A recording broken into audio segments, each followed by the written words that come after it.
မျောရီအချစ်ပြောက်သွားလို့ဆွေးနေသည်နေအောင်အော်လေးလေးမေ့ဖြစ်ကတတူတူ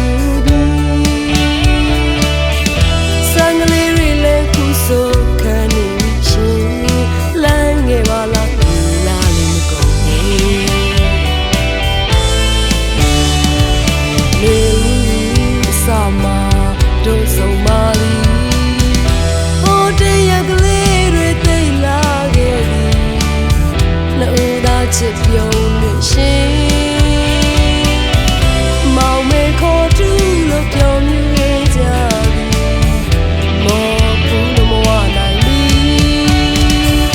နေစာမတို့ဆုံးမလီဟိုတရကလေးတွေသိလာခဲ့သည်ချစ်ပြုံးနေရှင်မောင်မေခေါ်တူလို့ပြောမြင်နေကြသည်မောဘူးလို့မဝနိုင်မီဒီလိုနေရလေးတရက်မှာဝေးဟိုချောင်းဖက်လာဆွေးဟိုချောင်းဖက်လာလွယ်ရပေါ်ရှင်မှာအခုဆို